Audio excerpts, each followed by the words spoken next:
ओम श्री परमात्मने नमः। ओम श्री परमात्मने नमः। अथ वेदांत दर्शन वेदांत दर्शन शांति पाठः। पाठः। ओम पूर्णमद पूर्णमद पूर्णमिदं पूर्णमिदं पूर्णात् पूर्णमुदच्यते पूर्णात् पूर्णमुदच्यते पूर्णस्य पूर्णमादाय पूर्णस्य पूर्णमादाय पूर्णमेवावशिष्यते। पूर्णमेवावशिष्यते। ओम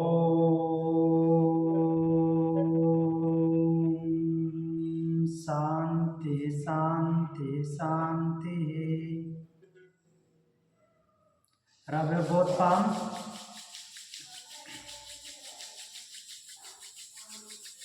Apply your eyes. Slowly and gently open your eyes. Om Shanti.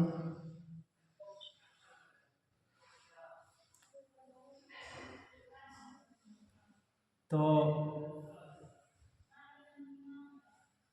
1 minute रुकिए। हम पढ़ रहे थे वेदांत दर्शन तृतीय अध्याय चतुर्थ पाद।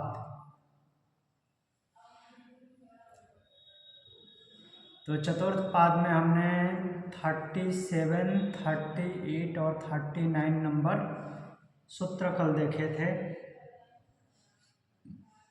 उसमें जो 38 नंबर सूत्र है विशेषानुग्रहश्च विशेष अनुग्रह भी, और विशेष अनुग्रह के द्वारा वो प्राप्त होता है जिसके ऊपर आपका जो 37 नंबर सूत्र का एग्जाम्पल है 11:48 और 11:53।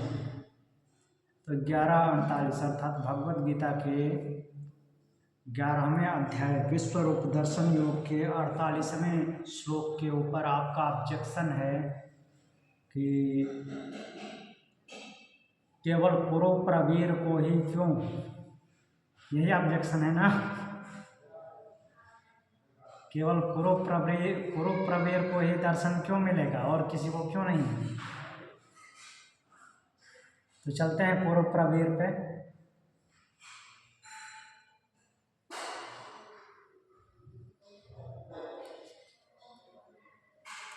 कुरु प्रवीर को भी देख लेते हैं और उपनिषद में भी चलेंगे वापस। उपनिषद से पहले इसी भगवद गीता में ही देखेंगे। तो श्लोक कुछ इस प्रकार से है। न वेद यज्ञैर्ध्ययनैर्न दानैर् न च क्रियाभिर्न तपोभिरुग्रैः एवं रूपाशक्य अहं नृलोके द्रष्टुं त्वदन्येन कुरु प्रवीर। तो सब बात तो ठीक बोले हैं। जो लास्ट स्टैंजा है उसमें आपको आपत्ति हो गई है कि कुरु प्रवीर को क्यों कुरु प्रवीर क्यों स्पेशल है। न वेद यज्ञाय ध्यानैर न दानैर, न तो ज्ञान से, न यज्ञ से, न अध्ययन से, और न ही दान से, और न ही किसी प्रकार की क्रिया अर्थात कर्म से, और न ही तप से।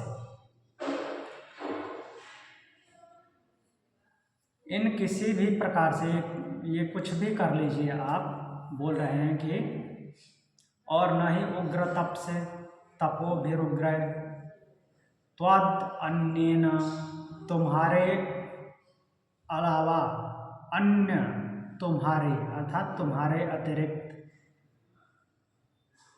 द्रष्टुम शक्य, त्वद अन्य न द्रष्टुम शक्य, तुम्हारे अतिरिक्त नहीं देखा जा सकता, ऐसा बोल रहे हैं। अब फिर आते हैं 53 और 54 नंबर श्लोक पे।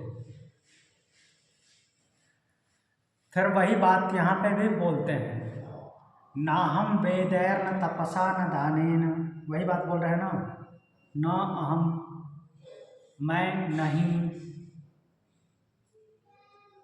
वेद अर्थात ज्ञान से, न तपसा न तप से, न दानेन और न ही दान से, न चेज्या और न ही यज्ञ से, सक्यम सक्य हूँ, मीन्स इन किसी भी प्रकार से देखे जाने में या जानने में शक्य नहीं हूँ। एवं विधो द्रष्टुम, इस विधि से देखा जाना किसी भी प्रकार से शक्य नहीं हूँ, न तो ज्ञान से, न तप से, न दान से और न ही यज्ञ से। दृष्ट्वा नसि माम यथा, जैसा मैं हूँ वैसा देखा जाने में शक्य नहीं हूँ। तो यहाँ पे बात सही बोल रहे हैं, मीन्स यहाँ पे कोई वो नहीं है। एक मिनट रुक जाइए।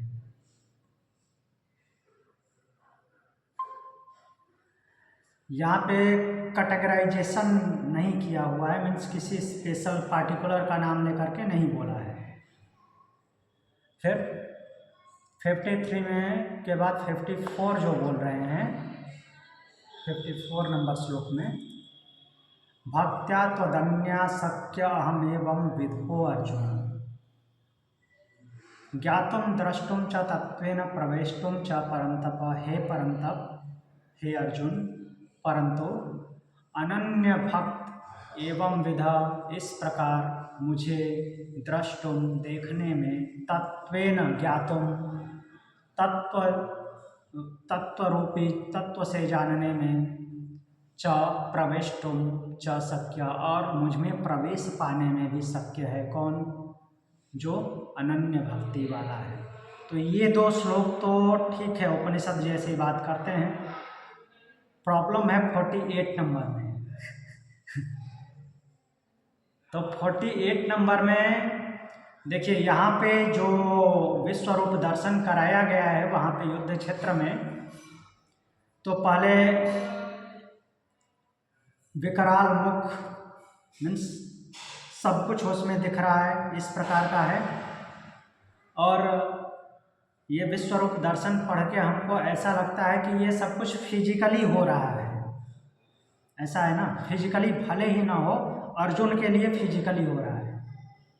अर्थात अर्जुन को उन आँखों से दिख रहा है सब कुछ होते हुए फिजिकली, जैसे कि ऐसा कुछ हो, राक्षस का मुख, देवता का मुख, सारे देवी देवता जो भी वो कल्पना किए हैं। क्योंकि पहले उन्होंने बोला है कि जो तुम देखना चाहते हो वो देखो, मीन्स जो इच्छा है वो देखो, और जो अभी तक नहीं सोच पाए हो वो भी जितना भी सोच सकते हो वो सब कुछ देखो। तो वही देख रहा है। तो जब डर गया तो मना किया है कि नहीं, अब ये रूप नहीं देखना है। फिर निवेदन किया चतुर्भुज रूप के दिखाने के लिए, सौम्य रूप। तो उसके बाद सौम्य रूप के बाद, चतुर्भुज रूप के बाद ये 53-54 नंबर श्लोक आया है। तो ये सिंपली उपनिषद जैसी बात है यहाँ पे। बट जो 48 नंबर में है तो वहाँ पे इस रूप में उस श्लोक को लेना है कि उसके अर्जुन को तो सब कुछ फिजिकली दिख रहा है ना, बाकी लोगों को नहीं दिख रहा है। तो बाकी लोगों को जब नहीं दिख रहा है तो वहाँ पे पार्टिकुलर उस टाइम को लॉक करते हुए वो बोल रहे हैं कि यह रूप केवल तुम्हारे द्वारा ही देखा जा रहा है, तुम्हारे अलावा कोई और नहीं देख रहा।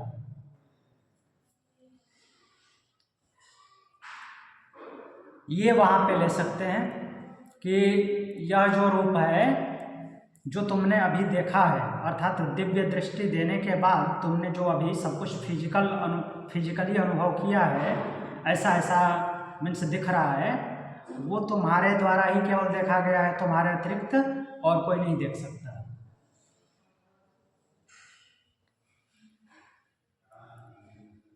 तो दिव्य दृष्टि दी है ना उन्होंने। हाँ,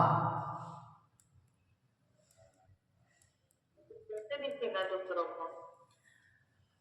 हाँ, दूसरों को इसलिए भी नहीं दिखेगा क्योंकि दूसरा जो ब्रह्मविद होगा वो ब्रह्मविद ये इच्छा ही नहीं करेगा कि मुझे ऐसा ऐसा फिजिकली दिखे। पहली बात तो यह है, क्यों करेगा? अगर ऐसा इच्छा करेगा तो फिर वो ब्रह्मविद किस बात का? उसने तो इच्छा की है।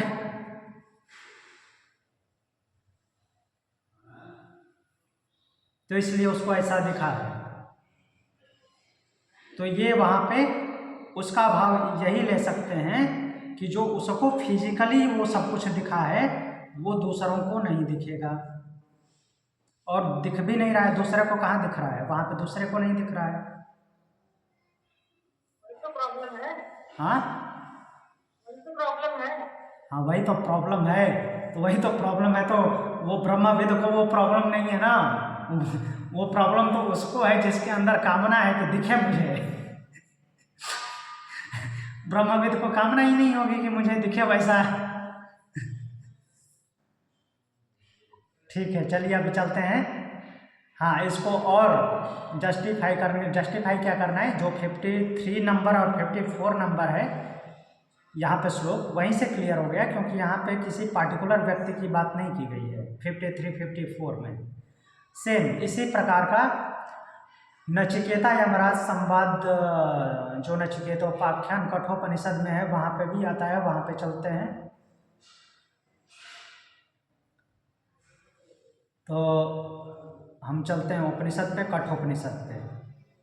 कठोपनिषद अध्याय 1 की दूसरी वल्ली, अध्याय 1 द्वितीय वल्ली का 23 नंबर मंत्र क्या बोल रहे हैं? नायमात्मा प्रवचनेन लभ्यो न मेधया न बहुधा श्रुतेन यमे वैस वृणुते तेन लभ्य तस्यैष आत्मा विवृणुतनुस्वाम। सेम वैसे ही बात बोल रहे हैं जैसा कि 53 नंबर श्लोक में भगवद गीता में बोला गया है। न अयम आत्मा, यह आत्मा, आत्मा किसके लिए आया है? परमात्मा के लिए। प्रवचनेन लभ्यो, जो बहुत ज़्यादा प्रवचन करता हो, ज्ञान की बातें बोलता हो। क्या बोले?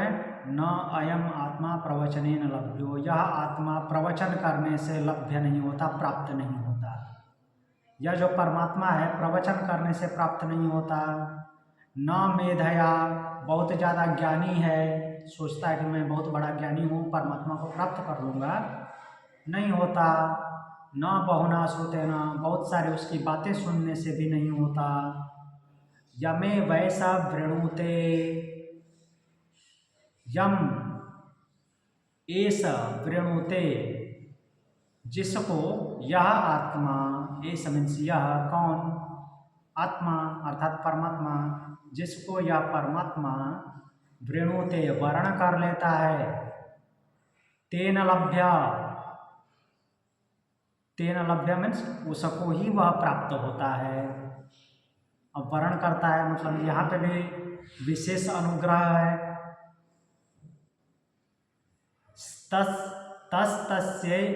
तस्यैष आत्मा विवृणुत तनुस्वाम, और जिसको यह वर्ण करता है उसको यह प्राप्त होता है, और उसके सामने तस्य स्वाम तनु, अपने आप को, अपने स्वरूप को क्या कर देता है? विवृणुते, प्रकट कर देता है, विवर्णित कर देता है, अर्थात अपने आप को पूरी तरह से खोल देता है कि जैसे देखना है देखो, बट जिसको देखना है उसको देखने की इच्छा ही नहीं है कि क्या देखूं, वो तो स्वयं उसी के जैसा है। तो इसका अगला जो अगला मंत्र बोलते हैं, देखिए ये जो मंत्र है ये वहाँ पे मुंडक उपनिषद में भी है, 3-2-3 में एकदम सेम यही श्लोक है, 23 नंबर जो श्लोक है। अब इसके आगे बोलते हैं वर्ण किसको करेगा वो, उसका रिप्लाई भी है। ना विरतो दुश्चरितन ना शांतो ना समाहितः न अशांत मनसो वापि प्रज्ञानेन माप्नुयात् न अविरतो दुश्चरितान अशांतो न समाहिता। क्या है जो फिर बोल रहे हैं, न अशांत मनसो वापि प्रज्ञानेन न आपनुयात्। प्रज्ञानेन, प्रज्ञान द्वारा अर्थात उत्कृष्ट कोटि की बुद्धि द्वारा भी एनम न, यह नहीं देखा जाता। उत्कृष्ट कोटि की बुद्धि से भी यह नहीं देखा जा सकता। किसकी उत्कृष्ट कोटि की बुद्धि? उत्कृष्ट कोटि की बुद्धि तो है, लेकिन दुश्चरिताम अविरत आपनुयात्। तो वह उस तरह का प्राणी जो क्या है, दुश्चरिताम, जिसके चरित्र बुरे हो, आचरण बुरे हो, अविरतः, विरत नहीं हुआ हो, अर्थात जिसका रजोगुण शांत नहीं है, कामनाएं बनी हुई है, तो उसके द्वारा यह प्राप्त नहीं होता। और क्या है, जो समाहित चित्त नहीं है, असमाहिता, समाहित चित्त बोले तो जिसकी मन बुद्धि इंद्रियां अपने वश में नहीं है, और अशांत मनस, अशांत मानस, जो जिसका अंतःकरण शांत नहीं हुआ है, इन सबको, अगर उसकी बुद्धि कुशाग्र भी है, तीक्ष्ण बुद्धि वाला भी है, लेकिन ये सब उसमें क्वालिटी भरी हुई है, दुश्चरित्र है, कामनाओं से रहित नहीं हुआ है, उसके इंद्रियां, बुद्धि, मन उसके वश में नहीं है, अशांत मन वाला है, अशांत अंतःकरण वाला है, उसको वह वर्ण नहीं करेगा, उसका चुनाव नहीं कर सकता। अर्थात उसको वह प्राप्त नहीं हो सकता। कुछ पूछना है?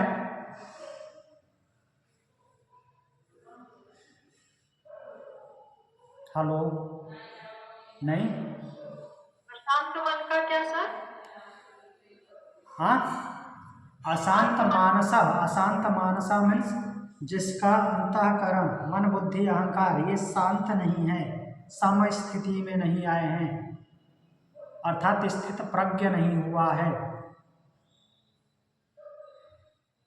तो उसको वह प्राप्त नहीं होगा। अर्जुन थोड़ी ना स्थित प्रज्ञ, तो उसको कहाँ प्राप्त हो गया? उसको तो जस्ट विजुअलाइजेशन ही हुआ है।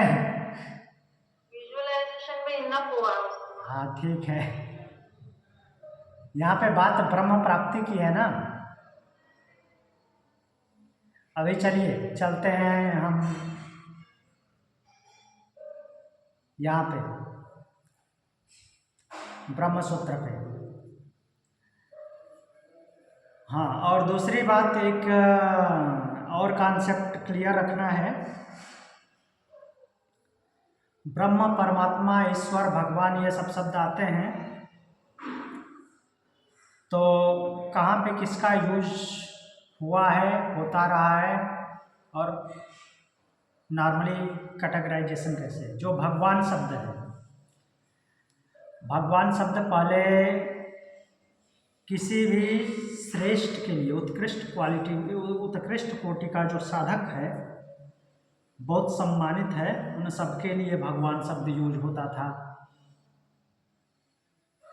भगवान, परमात्मा के लिए स्टार्टिंग में यूज नहीं होता था, मीन्स श्रुति काल में भगवान शब्द नहीं आया। अगर भगवान शब्द श्रुति काल में आता तो हमारे किसी भी मंत्र में, उपनिषद के मंत्र में भगवान करके आया है? नहीं आया कहीं, मुझे तो नहीं लगता, शायद श्वेताश्वतर उपनिषद में नहीं आया है। अगर आता भी है, जैसे बाद में आता है, तो वो बाद में यूज हुआ है। परमात्मा के लिए भगवान शब्द बाद में यूज हुआ है, प्रचलन में आकर के भगवान शब्द जो है परमात्मा के लिए भी यूज होने लगा है और हमने एक्सेप्ट कर लिया है, लेकिन भगवान शब्द एक्चुअली परमात्मा के लिए था नहीं। भगवान शब्द उन उच्च कोटि के लोगों के लिए था जिनको हम देवी देवता के रूप में मानते हैं, और देवी देवताओं को हम भगवान करके संबोधित करते थे, और जो श्रेष्ठ ऋषि हैं उनको भी भगवान बोल के संबोधित करते थे। तो जैसे किसी को सम्मान देना हुआ तो उसको भगवान बोल देते थे। जैसे बहुत सारे शिष्य जो हैं अपने आचार्यों को, गुरु को भगवान बोलते थे। इस परशुराम जी को भी बहुत सारे लोग भगवान परशुराम बोलते थे।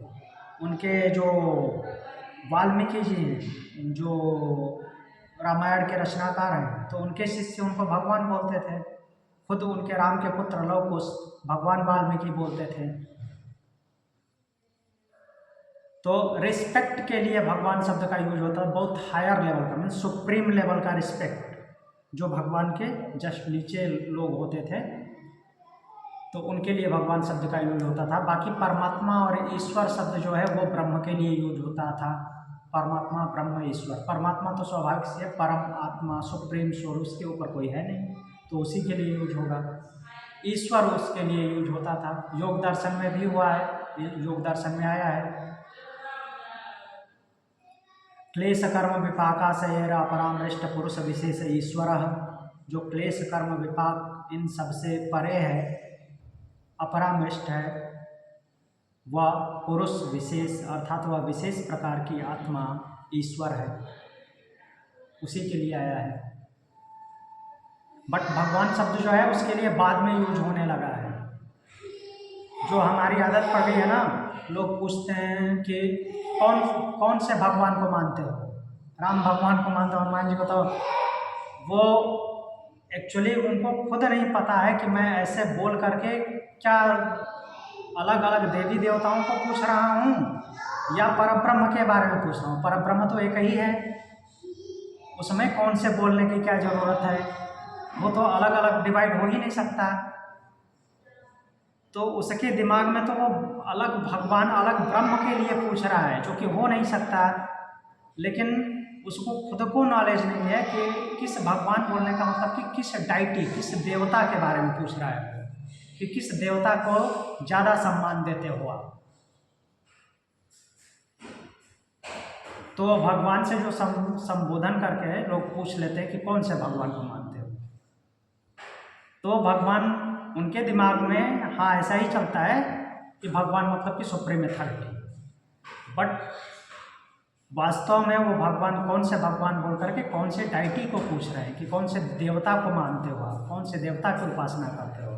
वो ब्रह्म तो एक ही है, परमात्मा एक ही है, तो उसमें कौन से बोलने की जरूरत ही नहीं है, वो एक ही होता है। तो उसमें एक की ही उपासना है। उपनिषद भी बोलता है कि एक ही है।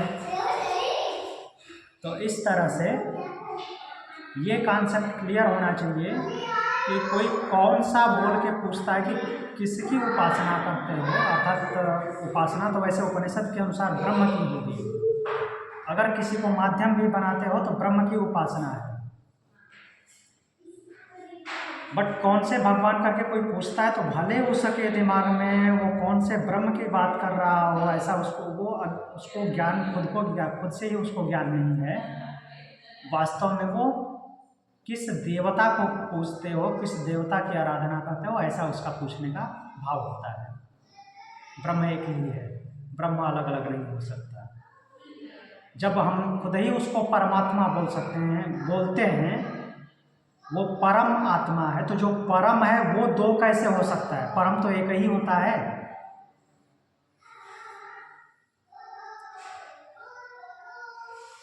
अब यहाँ पे हम आगे चलते हैं।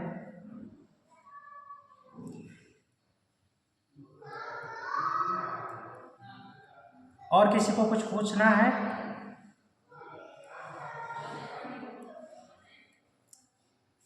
39 तक हमने देखा था, 40 नंबर पे चलते हैं।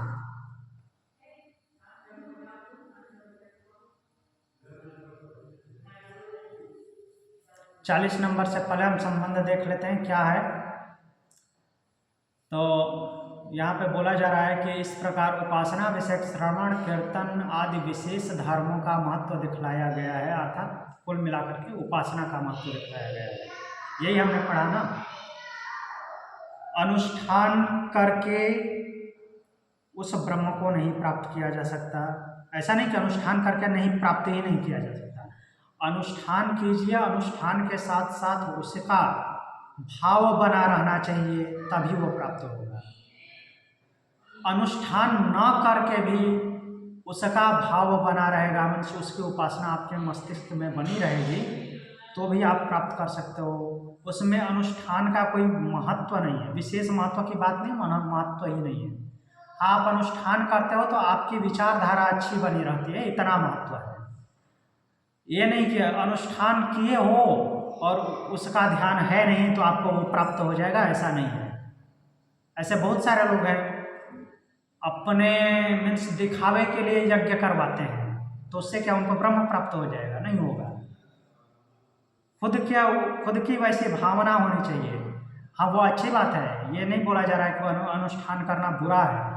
अनुष्ठान से जितने लोग उसके साथ उस अनुष्ठान में जुड़ेंगे, उनके भाव अच्छे होंगे, विचारधारा अच्छी होगी, तो हो सकता है कि जल्दी उसके प्रति अनुराग हो, उसके प्रति आपका ध्यान लगे। और उसमें भी ऐसा होता है कि जो जिसने अनुष्ठान किया है, हो सकता है उसके पास बहुत ज़्यादा प्रॉपर्टी और दिखावे के लिए किया, उसको भले ही ईश्वर का मीन्स ध्यान ना आता हो, क्योंकि उसने तो दिखावे के लिए किया है।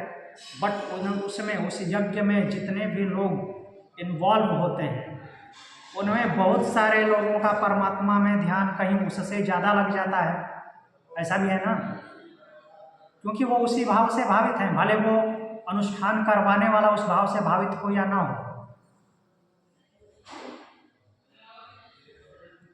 तो जो उसके भाव से भावित होगा, वो अनुष्ठान करे या ना करे, बिना अनुष्ठान किए भी वो प्राप्त हो जाएगा। अगर कोई अनुष्ठान करता है लेकिन उसका भाव नहीं है उसके मस्तिष्क में, अर्थात उसकी उपासना के प्रति वो समर्पित नहीं है, तो उसको वो प्राप्त नहीं होगा। ये हमने देखा अभी तक।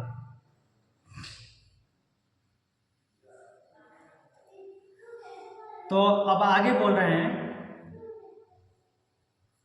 कि इसके बाद अब यह जिज्ञासा होती है कि कोई मनुष्य किसी कारणवश आश्रम का व्यतिक्रम करना चाहे। व्यतिक्रम मतलब उल्लंघन। आश्रम का व्यतिक्रम करना चाहे तो कर सकता है या नहीं? आश्रम व्यवस्था का उल्लंघन करना चाहे तो वो कर सकता है कि नहीं? और यदि कर ले तो उसका व्यक्तित्व कैसा माना जाना चाहिए? ऐसी बातें आती है। तो इस पे बोलते हैं, तद्भूतस्य न तद्भावो जैमिनेरपि नियमात द्रुपाभावेभ्य। जैमिनी का नाम आया है, मतलब मीमांसा दर्शन। मीमांसा दर्शन का विचार क्या है? क्या बोल रहे हैं? तद्भूतस्य, उन प्राणियों का। किन प्राणियों का? आश्रम व्यवस्था के।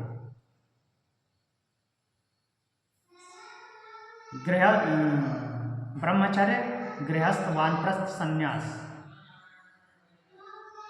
जिसमें जो पहला आश्रम है ब्रह्मचर्य, उस पर रूल रेगुलेशन बहुत ज़्यादा अप्लाई होंगे नहीं। क्यों? क्योंकि वो बाय डिफ़ॉल्ट है, वो चूजन आश्रम नहीं है, चूज किया हुआ नहीं है। रूल रेगुलेशन ज़्यादा किस पे अप्लाई होते हैं? गृहस्थ पे, वानप्रस्थ पे, संन्यास पे। तो तद्भूतस्य, उन प्राणियों के जो आश्रम व्यवस्था में है, तो अतद्भाव, अतद्भाव मीन्स उल्लंघन करना, व्यतिक्रम करना का भाव क्या है? कि जिस आश्रम में है उसको छोड़ करके पीछे के आश्रम में आ जाना। मान लीजिए कि जो गृहस्थ से वानप्रस्थी बना है, वो वानप्रस्थ छोड़ करके वापस गृहस्थ में आ जाए। वानप्रस्थी सन्यासी बना है, सन्यास छोड़ करके फिर वापस वानप्रस्थी हो जाए या वापस गृहस्थ हो जाए। क्या ऐसा उचित है? व्यतिक्रम करना कर सकता है या नहीं, ऐसा प्रश्न है। और अगर ऐसा कर दे तो ऐसा प्राणी कैसा माना जाना चाहिए? ऐसा प्राणी क्या, वो तो नॉर्मली हमारे ह्यूमन कम्युनिटी की बात है। बाकियों में ऐसा होता, बाकियों में भी ऐसा होता है, हमने उतना डीप स्टडी नहीं किया है। ऐसा नहीं कि दूसरे प्राणी ऐसा नहीं करते, आश्रम व्यवस्था पालन नहीं करते, वो भी करते हैं, बहुत सारे प्राणी हैं ऐसे। लेकिन हमने उस पर स्टडी नहीं किया तो हम मनुष्य पे ही लेके चलेंगे। स्टडी किया भी है लेकिन वैसे अप्लाई नहीं करते। नहीं तो लाइक ऐसे प्राणी हैं जैसे गौरैया हो गया, हंस हो गया, फिर एक हॉर्नबिल होता है, इस तरह के और बहुत सारे प्राणी हैं जो कि मेल फीमेल सब और बच्चे सब साथ साथ रहते हैं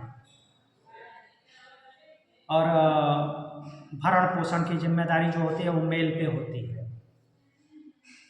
बाकी बहुत सारे प्राणी तो ऐसे होते हैं कि मेल से कोई मतलब ही नहीं होता कि कौन वाइफ है कौन बच्चे हैं,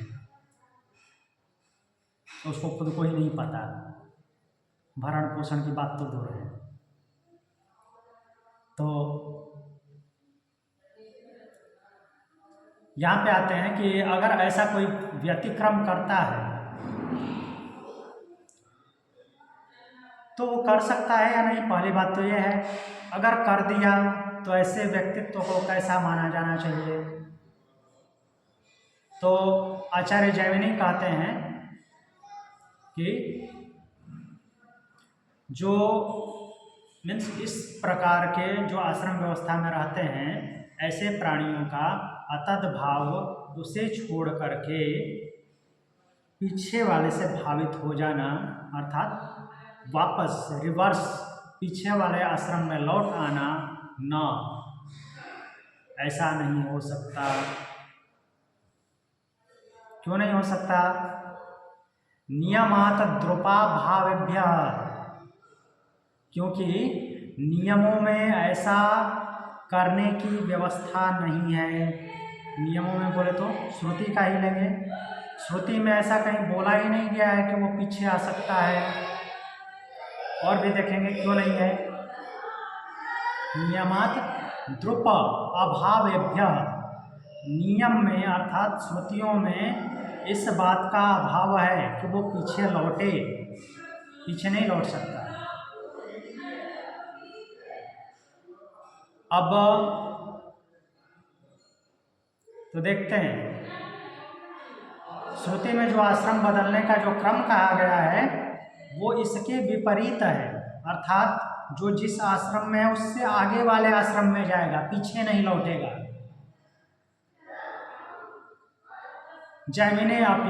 जैमिनी भी इस बात को बोलते हैं, इस सूत्र के माध्यम से ये बोला गया है। अर्थात कई जगहों पे कहने का तात्पर्य है, कई जगहों पे तो जैमिनी के बात का विरोध करते हैं ना बादरायण जी कि नहीं ऐसा जैमिनी बोल रहे हैं, ऐसा नहीं ऐसा है। लेकिन उनका कहने का मतलब ये है, जैमिनी भी ऐसा बोलते हैं, अर्थात मीमांसा दर्शन, पूर्व मीमांसा जो कर्मकांड की स्थापना करता है वो पूर्व मीमांसा भी ऐसा ही बोल रहा है कि श्रुति में ऐसा विधान नहीं है कि वो आगे के आश्रम से लौट करके पीछे के आश्रम में आए। ऐसा क्रम नहीं बताया गया है, बल्कि इसके विपरीत क्रम है, जो जिस आश्रम में है उससे आगे वाले आश्रम में जाएगा।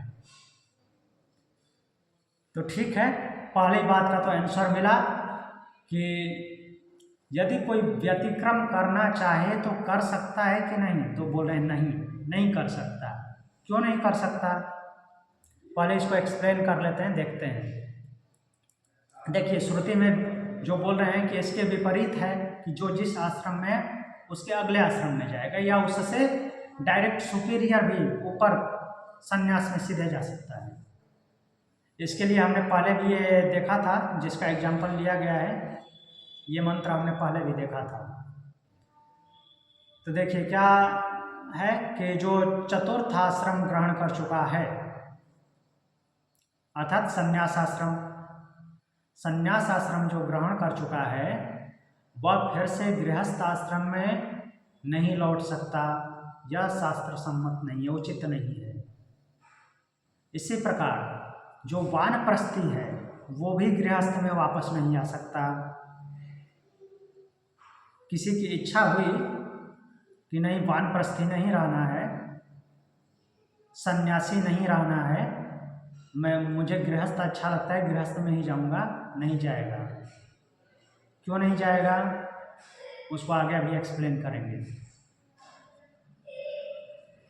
हाँ, वो चला जाए अलग की बात है, उसको कोई जंजीर लगा के थोड़ी रोक सकता है, लेकिन ये रूल नहीं है, ऐसा करना उचित नहीं है, ये नियम के विरुद्ध है। और वो नियम के विरुद्ध क्या है देखते हैं।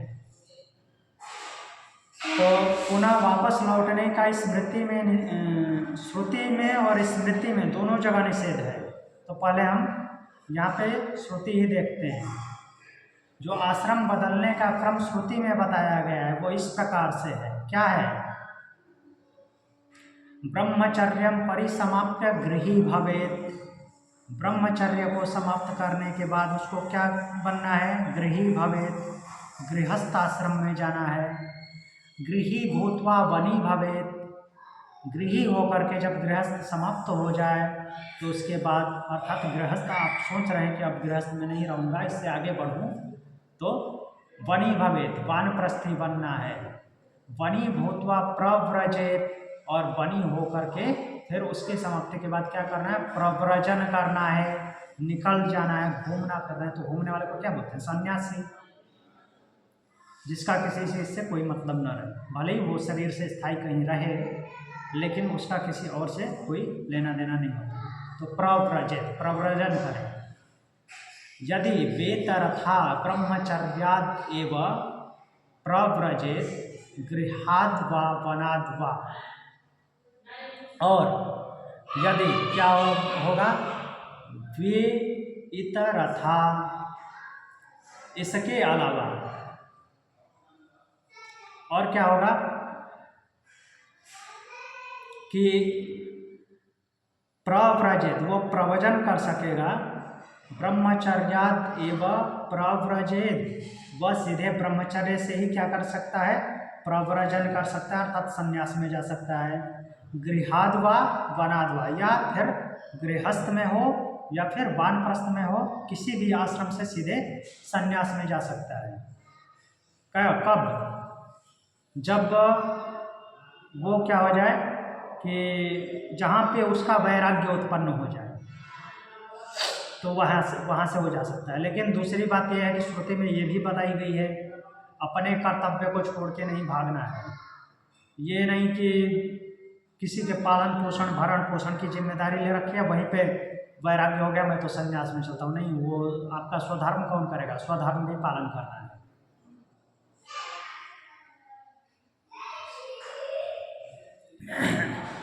तो क्योंकि वहाँ पे स्वधर्म, सन्यासी से पहले आपका अगर गृहस्थ में किसी का पालन पोषण की जिम्मेदारी है तो वो प्रथम धर्म है। सन्यासी बनना आपका धर्म नहीं है, जब वो पूर्ण हो जाए तब बनना। तो इस तरह से ये व्यवस्था बताई गई। कहने का मतलब हमारा यहाँ से ये लेना था कि श्रुति में जो व्यवस्था बनाई गई है, पीछे वाले आश्रम से आगे वाले आश्रम में जाना है, ना कि आगे वाले आश्रम से फिर वापस पीछे लौट के आना है। तो व्यतिक्रम नहीं हो सकता, उल्टा क्रम नहीं हो सकता। अब इसके आगे बोलते हैं कि अगर मान लीजिए कि कोई ऐसा कर देता है, उल्टा कर देता है, वानप्रस्थ से गृहस्थ में आ गया या फिर संन्यास से गृहस्थ में आ गया। जो ब्रह्मचारी है वो तो या तो सन्यासी बनेगा या गृहस्थी बनेगा, यही दो करेगा ना। या तो वहीं से सीधे ब्रह्मचर्य आश्रम में जाएगा, वो संन्यास आश्रम में। अगर वो विरक्त है तो सीधे संन्यास में जाएगा, नहीं तो गृहस्थ बनेगा। तो उसके लिए ये रूल ज़्यादा अप्लीकेबल नहीं होते, क्योंकि वो स्वेच्छा से बना हुआ आश्रम नहीं है, वो बाय डिफ़ॉल्ट है, बचपन से ऐसा होता है। तो अब बोल रहे हैं कि जो मान लीजिए ऐसा व्यतिक्रम कर देता है तो वो उसका प्रायश्चित का क्या विधान है, प्रायश्चित होता है। तो बोल रहे हैं कि मनुष्य प्रायश्चित कर लेने पर तो शुद्ध हो जाता होगा। तो क्या बोल रहे हैं, न चाधिकारी कमपि पतनानुमानात् तद्योगात् च, इसके अलावा अधिकारिकम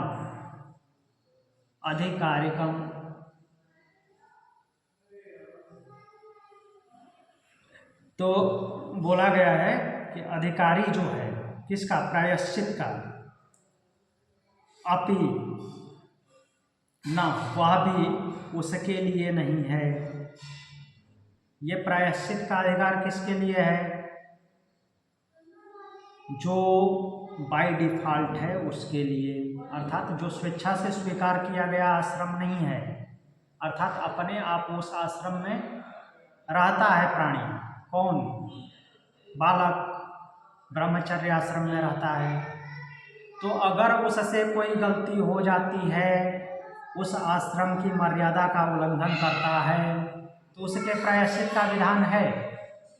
क्यों, क्योंकि उसने ऐसा करना स्वीकार नहीं किया था कि मैं इस आश्रम के रूल का कठोरता से पालन करूंगा, क्योंकि उसका जन्म से ही वो आश्रम है, वैसा स्वाभाविक है। तो उसमें उसकी गलती होती है तो उसके लिए प्रायश्चित है, क्योंकि उसने अपने मस्तिष्क को एकाग्रचित्त करके और सोच समझ करके कोई संकल्प नहीं लिया है, कोई शपथ ग्रहण नहीं की है कि मैं इस आश्रम के सभी नियमों का एकदम कठोरता से पालन करूंगा। पालन कर रहा है, ठीक है, अगर उस आश्रम के पालन में कहीं उल्लंघन होता है तो उसके लिए प्रायश्चित है। लेकिन जो ये वानप्रस्थी है और सन्यासी है, अगर ये वापस गृहस्थ में आता है तो उसके लिए प्रायश्चित का विधान नहीं है। पतनानुमानात्, क्योंकि यहाँ पे क्या लिखा गया, पतन अनुमानात् तद योगात्, क्योंकि इसको पतन बताया गया है। पतन अनुमानात्, इससे अनुमान होता है कि इससे उसका पतन होता है। जब वो वानप्रस्थ से या संन्यास से वापस गृहस्थ में आता है तो क्या होता है, उसका पतन ही हुआ। ऊंचे आश्रम में गया था, वहां से वापस आ रहा है तो उसका पतन हो रहा है। तद योगात्, तो इसके लिए बोल रहे हैं कि योगात्, वह प्रायश्चित के लिए उपयुक्त नहीं रहा, अर्थात वह तद योगात्, तो उससे युक्त होने के कारण वह प्रायश्चित के योग्य नहीं है। क्यों, अब यहाँ पे कॉन्सेप्ट समझते हैं, क्यों उसका प्रायश्चित नहीं हो सकता। जो ये ब्रह्मचारी है, अर्थात ब्रह्मचर्य आश्रम में रहता है, उससे कोई गलती हो जाती है, अर्थात ब्रह्मचर्य पालन में उल्लंघन होता है तो उसका प्रायश्चित है। लेकिन गृहस्थ और सन्यासी अगर नहीं, नॉट गृहस्थ, वानप्रस्थी और सन्यासी अगर वापस गृहस्थ में आता है तो उसका प्रायश्चित नहीं है। क्यों, क्योंकि वो पूरे होश हवास में गृहस्थ को छोड़ करके वानप्रस्थी बना है, वानप्रस्थ को छोड़ करके सन्यासी बना है, या फिर गृहस्थ से सीधे सन्यासी भी बना है, पूरे अपने होश में रहते हुए, कोई नशा करके नहीं बना है। तो जब होश में रहते हुए बना है, सब कुछ सोच विचार के गया है, तो वो वापस क्यों आएगा। अगर वापस आ रहा है तो अपना पतन कर रहा है ना, फिर उसका प्रायश्चित किस बात का। तो इसलिए उसका प्रायश्चित नहीं हो सकता। वो अपना पतन किया है, उसके लिए कोई प्रायश्चित नहीं है, क्योंकि आप संकल्प लेकर के गए हो, आपने कसम खाई है, एक प्रकार से शपथ ली है कि मैं अब गृहस्थ छोड़ करके वानप्रस्थ में जा रहा हूँ या गृहस्थ छोड़ करके संन्यास में जा रहा हूँ, तो इसलिए उसके प्रायश्चित का विधान नहीं है, क्योंकि कोई बहका करके आपको उसमें नहीं ले गया है। जैसे छोटे बच्चे को अगर सन्यासी बना देते हैं, आजकल बहुत जगह होता है, तो वो एक प्रकार से हुआ कि उसको मीन्स बचपन में ही उसके विचार में ऐसा नहीं होते हुए कि ये सब होता क्या है वो अभी जानता भी नहीं है, और उसको सन्यासी बना दिया गया है। तो वो अगर वापस आ जाता है, क्योंकि वास्तव में उसका आश्रम तो ब्रह्मचर्य आश्रम है, अगर ब्रह्मचर्य आचरण में उसकी त्रुटि होती है तो उसके लिए प्रायश्चित है, क्योंकि वो अपने द्वारा सोच समझ करके वैसा नहीं करता, अपने आप बॉडी अलाउ करती है, वैसा होता है, वो नेचुरली ब्रह्म आचरण करता है। अगर कोई गलती हो गई तो ऐसा नहीं है कि उसने जानबूझ के वैसा संकल्पित था कि मैं ऐसा ही करूँगा और उसने जानबूझ के गलती कर दी, नहीं। बट ये गृहस्थ और सन्यासी जो वापस आ रहा है ये जानबूझ के गलती कर रहा है, तो जानबूझ के गलती करने वाले का प्रायश्चित नहीं है। क्लियर?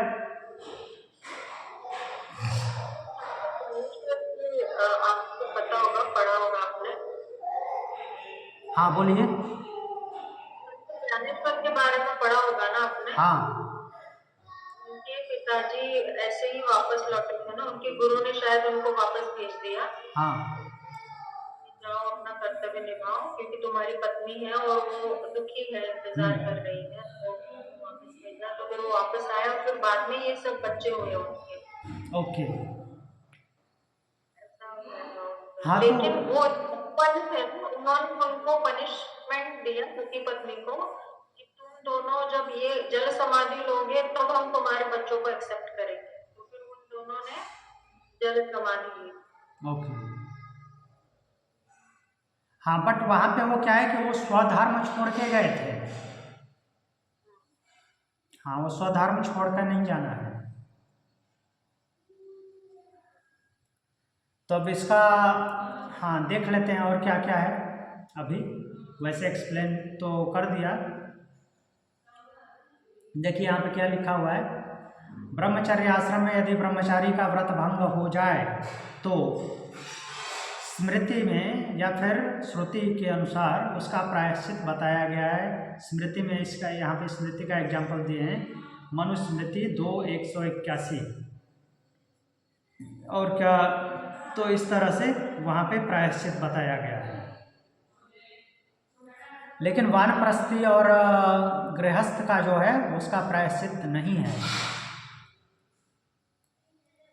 क्योंकि वो उसका सीधा सीधा उसके द्वारा ही पतन हुआ है। अब आगे बोलते हैं, इस पर अन्य आचार्य अपना मत बताते हैं। अन्य आचार्यों का मत क्या है, उपपूर्वम अपि त्वेके भावम असनवत्तदुक्तम।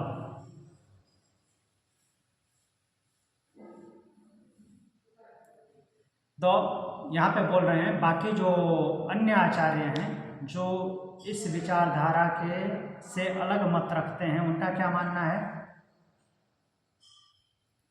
एक कुछ एक आचार्य तो उपपूर्वम, तो इसके पहले जो बताया गया है वो भी उसको उचित मानते हैं। मीन्स जो कहने का मतलब है कि व्यतिक्रम को भी मानते हैं। ऐसा ही है ना, उपपूर्वम, इसे उपपातक भी मानते हैं। नहीं, ठीक है, तो उपपातक भी मानते हैं। क्या बोल रहे हैं, अनसनवत, असनवत। असनवत मतलब कि भोजन के नियम भंग के प्रायश्चित की भांति असनवत। जो हमने प्राण विद्या देखी थी, इससे पहले प्राण विद्या देखी थी ना, कि जब प्राण संकट में हो तो जो आपके लिए अभक्ष्य था उसका भी भक्षण करके प्राण रक्षा कर लेनी है, उसमें कोई पाप नहीं लगता। तो बोल रहे हैं कि असनवत भावम, जो भोजन के नियम भंग के प्रायश्चित की भांति इसके लिए भी प्रायश्चित का भाव मानते हैं। तद उत्तम, यह बात शास्त्र में कही गई है, यह भी उनका कहना है। तो मीन्स ऊपर ऐसा तद उत्तम, तो ऐसा कहा गया है, ऐसी बात आती है। तो बोल रहे हैं कि कई एक आचार्यों का कहना है कि जिस प्रकार ब्रह्मचारी अपने व्रत से भ्रष्ट होकर प्रायश्चित का अधिकारी होता है, तो हमने देखा ब्रह्मचारी के बारे में, क्योंकि ब्रह्मचारी संकल्पित नहीं है अपने आश्रम के लिए, वो बाय डिफॉल्ट है उसका आश्रम, वो संकल्प करके उस आश्रम में नहीं आया था। तो उससे जो गलती हुई है, अगर ब्रह्म आचरण करने में उसकी त्रुटि होती है तो उसके लिए उसका प्रायश्चित का विधान है, प्रायश्चित करता है वो। तो वैसे ही बोल रहे हैं ये लोग कि वानप्रस्थी और सन्यासी का भी प्रायश्चित में अधिकार है, क्योंकि यह महापातक नहीं है किंतु उपपातक है, अर्थात बहुत भयंकर गलती नहीं है, ये छोटी गलती है। और उपपातक के प्रायश्चित का शास्त्रों में विधान है। किस बात को लेकर के उसको महापातक नहीं उपपातक बोल रहे हैं? वही प्राण विद्या को लेकर के कि अगर कोई भूखा होता है, मरने वाला होता है, तो वो भी तो अपना जो अभक्ष्य होता है उसको भक्षण कर लेता है, तो उसने भी तो जानते हुए गलती की है। उस बात को लेकर के यहाँ पे बोल रहे हैं कि जैसे वो बहुत बड़ी गलती नहीं है, छोटी गलती है, वैसे ही ये भी छोटी गलती है। अतः जैसे अभक्ष्य भक्षण आदि के प्रायश्चित की भांति इसका भी प्रायश्चित अवश्य होना उचित है। तो इस पर आचार्य क्या बोलते हैं? आचार्य बादरायण क्या बोलते हैं? बहिस्तो भयथापि स्मृतेराचाराच, तो किंतु उभयथापि, दोनों प्रकार से मतलब श्रुति और स्मृति, इन दोनों के माध्यम से, या फिर और भी दो तरीके ले सकते हैं। बहि, वह क्या है? बहिष्कृत है, उसको अधिकार नहीं है प्रायश्चित करने का, जिसने आगे के आश्रम से पीछे का आश्रम में लौट कर आया है। जो क्यों अधिकार नहीं है? स्मृति में मीन्स स्मृति ऐसा बोलती है, च और आचारात मीन्स आचार, जो व्यवहार है, व्यवहार के द्वारा अर्थात श्रुतियों के भाव के द्वारा भी ऐसा ही सिद्ध होता है। तो क्या सिद्ध होता है? वो जो भक्ष्य को लेकर के बात किए हैं, चूंकि वो अभक्ष्य को भक्ष्य बना लेना वो किस परिस्थिति में है? वहाँ पे प्राणी के प्राण संकट में है, उसका जीवन रक्षा प्रथम धर्म है। तो वहाँ पे बोला गया है कि जीवन रक्षा के लिए अगर आपके लिए कुछ अभक्ष्य है तो उसको खा करके अपने प्राण की रक्षा करनी है। तो वहाँ पे प्राण रक्षा का नियम अप्लाई होता है, उसके लिए वो प्रायश्चित का विधान है, उसके लिए वो वहाँ पे कोई पाप नहीं लगता। लेकिन यहाँ पे कोई जीवन मरण का विषय नहीं है, जो वानप्रस्थ से गृहस्थ में आ गए और संन्यास से गृहस्थ में आ गए। यहाँ कोई आपकी जान नहीं जा रही है, वो आप किसी लोभ में पड़ करके आए हो वापस। तो यहाँ पे कैसे प्रायश्चित हो सकता है? नहीं हो सकता। ये कोई गलती थोड़ी है, तो आप लोभ में पड़ के वापस आ रहे हो गृहस्थ में। तो ये देखिए कहा, क्या लिख रहे हैं व्याख्या में, वे उच्च आश्रम से पतित तो हुए सन्यासी और वानप्रस्थी लोग महापातकी हों या उपपातकी, दोनों प्रकार से ही शिष्ट संप्रदाय और वैदिक ब्रह्म विद्या के अधिकारी से सर्वथा बहिष्कृत है। क्यों?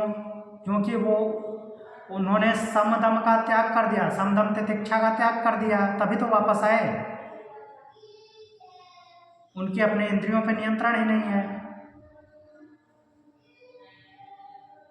तो स्मृति प्रमाण और शिष्टों के आचार व्यवहार से यही बात सिद्ध होती है कि उनका पतन भोगों की आसक्ति से होता है, अर्थात भोगों में आसक्त हुए इसलिए फिर वापस आए। उनका अपने इंद्रियों पे अपना अधिकार ही नहीं है, न अपने आप को शांत कर पा रहे हैं, न ही अपने इंद्रियों को वश में कर पा रहे हैं, और न ही वो द्वंद्वों से मुक्त हैं। तो फिर वो वापस आ रहे हैं, अर्थात दोष में है। अतः वे ब्रह्म विद्या के अधिकारी नहीं हैं, हो ही नहीं सकता। स्वाभाविक सी बात है, जिसका अपने आप पे नियंत्रण नहीं है वो ब्रह्म विद्या का अधिकारी कैसे हो सकता है। तो वही बात बताई गई है यहाँ पे। आगे ये भी लिखा गया है कि श्रेष्ठ पुरुष उनके साथ यज्ञ, स्वाध्याय और विवाह आदि संबंध भी नहीं करते, क्योंकि उसको वो निम्न श्रेणी का समझते हैं। यहाँ तक कुछ पूछना है?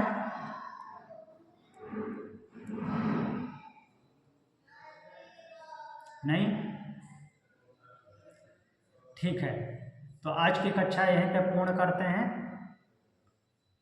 आगे 44 नंबर श्लोक कल, 44 नंबर सूत्र कल देखेंगे।